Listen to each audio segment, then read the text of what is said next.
Whenever I tell people that I sew my own clothing and have a YouTube channel where I share sewing tutorials, you want to know what they say to me 9 times out of 10? I just wish I could hem a pair of pants. And if you're one of those people that just wants to know how to hem a pair of pants, you're in luck, because today I'm gonna hem a pair of jeans that I bought for myself that are too long. I'm also gonna work on a couple of other little closet flips, a couple of things in my wardrobe that need to be revamped, resized, repurposed to make them fit a little bit better into my wardrobe. By the way, hello, welcome back. And if you're new here, my name is Casey and I design sewing patterns. I have sewing tutorials here on this YouTube channel, and I like to make stuff. First up is this pair of jeans that I bought. I originally bought these in a size that was too small, and I also realized that the inseam length was a little bit shorter than I wanted, so I ended up ordering them in an extra long length so that I could just hem them up to exactly the length that I needed. And we're going to keep the original hem so that it has that nice distressed detail on the bottom edge. The first step is going to be to try them on and start playing around with the length. So to do this and maintain the original hem, all we have to do is fold the jeans up and create a cuff. Then I will fold the cuff under to the interior of the pants and make sure that that hem is still visible beneath the fold where I folded it in, and I'll just pin that all the way around. Now, another thing you'll notice about these jeans is that they are a little bit wider at the bottom than they are at the place where I'm gonna fold them up. These do have a fair amount of stretch in them, so I'm just gonna ease that in. If it was a lot wider, I might actually take out the side seam and try to make the side seam a little bit straighter before folding it up, but it's only maybe an inch of extra ease, and I think I can kind of ease that in to the bottom here. It will kind of stretch it out and then retract a little bit, but I think it's gonna be okay. So once again, we're gonna fold the jeans up and create a cuff.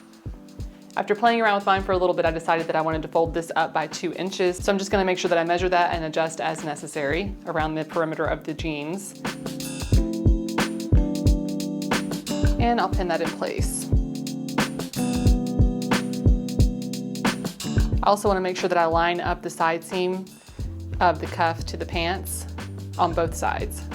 And then I'll take that over to the sewing machine and sew around the perimeter, keeping my stitching right along the edge of the fold here for the original hem. I'm gonna switch out my presser foot and use a zipper foot because I think that the zipper foot will help me get a little closer to that original hem.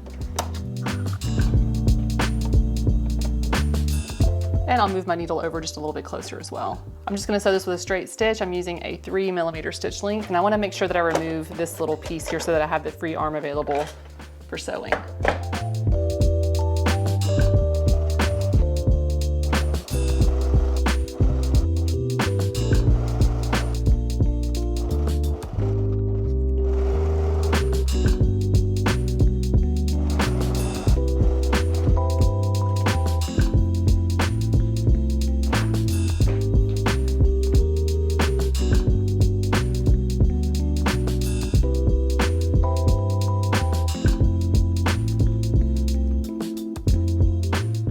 You can see here where that's attached with the straight stitch right under this little fold. So the fold is kind of free here.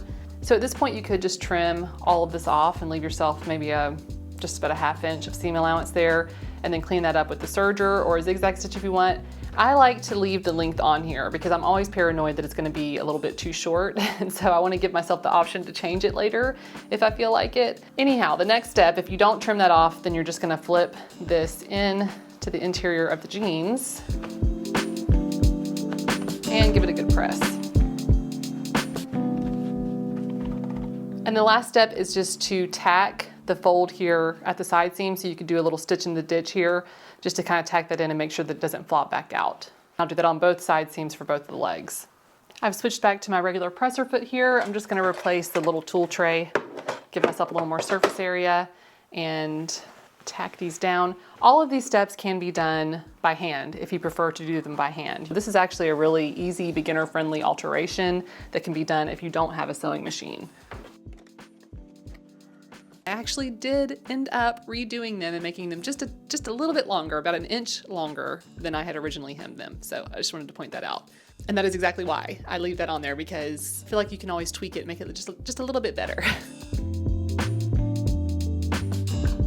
Okay, so next up we have this cardigan. I thrifted this cardigan a few weeks ago, and It's in basically new condition. I don't think it's ever been worn, and the fabric is really nice and soft. It's just a very basic button front crew neck cardigan. But this one has a little bit of an awkward fit, and you may be asking yourself, well, Casey, why did you get this cardigan if it fits kind of awkward? Actually, I don't think I even tried it on. I just grabbed it and thought if it doesn't fit, I can make it work. And this is something that irritates me about a lot of cardigans that I find in stores. They have kind of a boxy fit through the waist, and then they're just a little bit too long, so they kind of come down to the hips, but then they have this little band at the bottom that is a little bit smaller. So it kind of creates this blousing effect, and it just never sits quite right. I think I'm going to bring up the length of the cardigan, make it a little bit shorter, a little more cropped, but also long enough that, you know, it hits the top of my jeans waistband in a nice place. I'm gonna take in the ease of the waist and possibly also a little bit of ease out of the sleeves to make those a little bit tighter. And I think that'll just work a lot better for my style and my wardrobe, and for layering and wearing over dresses, wearing with jeans, everything. So the first thing I want to do is remove the waistband. So I'm just going to cut the waistband off right above where the ribbing stops.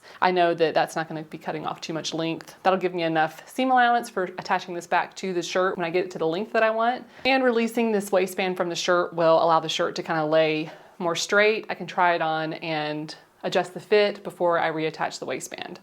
All right, that is already so much better, just having that little cuff cut off of here and letting this thing hang a little bit more naturally.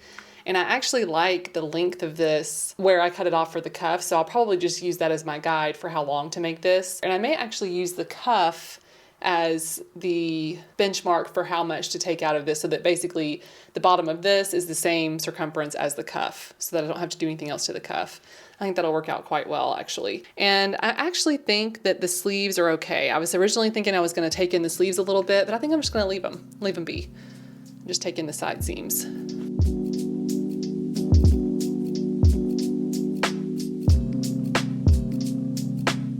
And I used my serger to finish the side seams, but you can use a zigzag stitch on a regular sewing machine if you don't have a serger.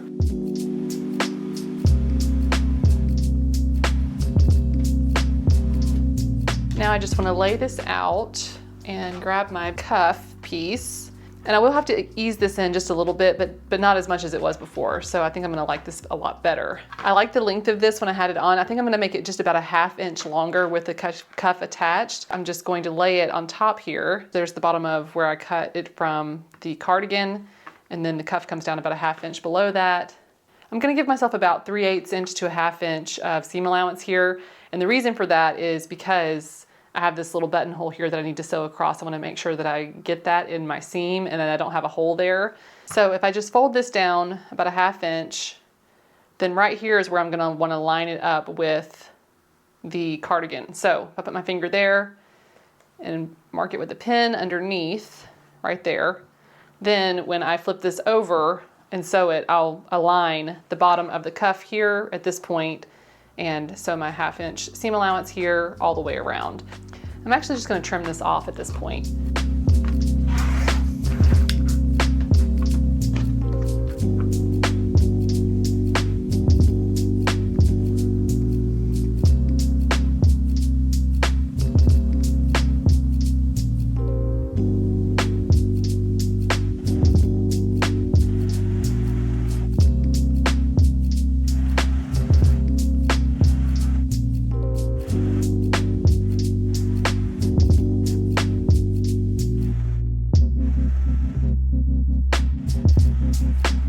I just want to give it a good press and make sure that that seam allowance is pressed toward the bodice.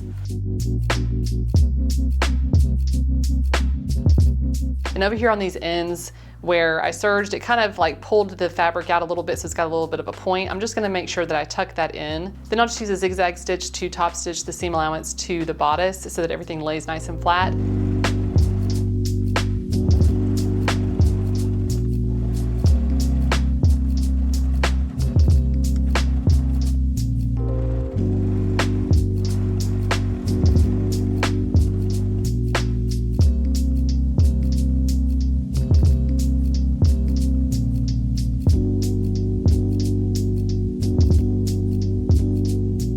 Okay, new day, new project. The next thing that I want to work on is this white button-up shirt.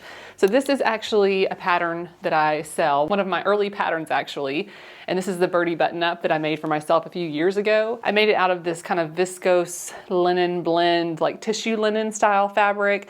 It's very soft. I have loved this shirt so much and I have worn it a lot and it shows. It's very well loved. And it was starting to get really dingy, and then to add insult to injury, I threw it into the washing machine with a pair of like red pants. So now it has kind of this pink peachy tint to it that I can't get out, but I'm not ready to give up on this shirt yet. And I did end up making myself a new one over here. I have one that's identical to it.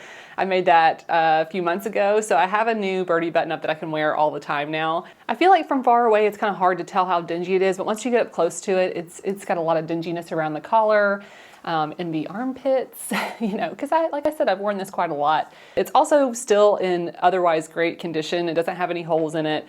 It's held up really well. So I want to give this shirt new life and I'm going to dye it. The fabric is a natural fiber and it's actually a blend between a natural fiber and a semi-synthetic fiber. So the viscose comes from a natural source, but it goes through a pretty heavy-handed chemical process to turn it into a really nice soft fabric. So it's considered a semi-synthetic. And the thread that I used for this garment is polyester thread, which is what I use for pretty much all of my garments. And because I have a mix of this natural fabric with a synthetic thread, they're not gonna dye the same way. So my plan is to use the RIT Dye More, which is meant for synthetic fabrics, to first dye this and try to dye all of the thread and possibly even the buttons. The buttons are plastic. They may take the dye as well. Viscose actually can be dyed with a synthetic dye and it takes the dye actually really quite well. So I'm curious to see how well it takes that synthetic dye since it is mixed with the linen fibers. So if it does not take the dye as well, then I may go through and dye it again with the RIT all-purpose dye, which is meant for natural fibers,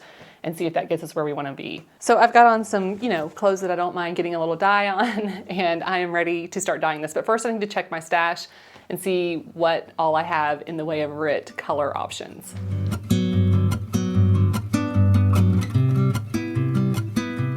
So I've got several bottles of this RIT dye, and the RIT all-purpose is for the natural fibers. But I'm actually gonna start with the synthetic. So this is the Dye More. This is what you use for the synthetic fabrics or fibers, and this is what I'm gonna try to dye the thread with.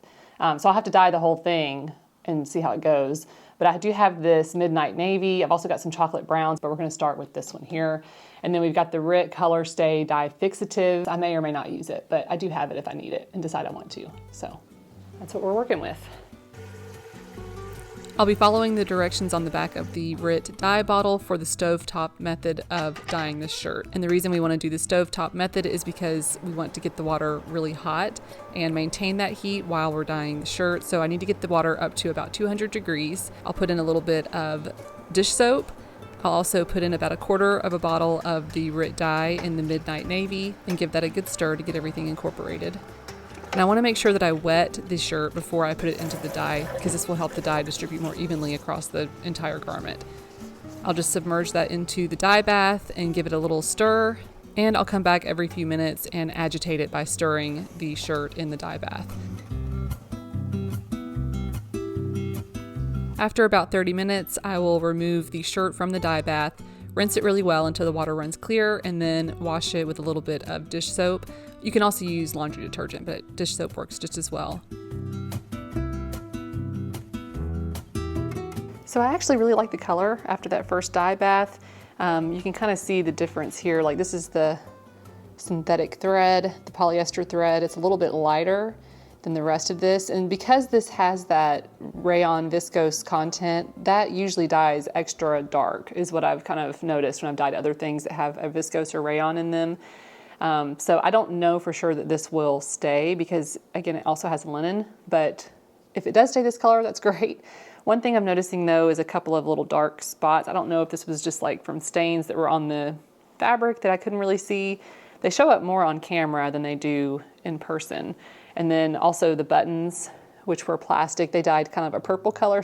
So I probably will end up replacing those with something that looks a little bit more close to the color of the shirt. But it's not bad for the first time. Now I want to do the same process, but do the dye fixative to fix the color on here. And then I want it to dry and see how it looks before I decide whether or not I'm gonna try to dye it again with the RIT all-purpose for the linen content. Since I felt this good on my own. The shirt did lighten up a little bit after doing the RIT color stay process, and after drying it lightened a little bit more, so it's kind of a medium blue color, which I actually really like. So I'm gonna stick with this for now, and if it does lighten up over time, I may go back in and dye it with the all-purpose dye. Baby, I am born to run, and I don't belong to anyone. I let you in close for one night. When tomorrow comes, you know I'll be gone. Let the sun go down in another race. I can tell what you want, writing all the haze. Put your hand in my hand in between my thighs. Let the sun go down in another race. Midnight confessions. Midnight confessions. Midnight confessions. Midnight confessions. Okay, I think that will do it for this week's video.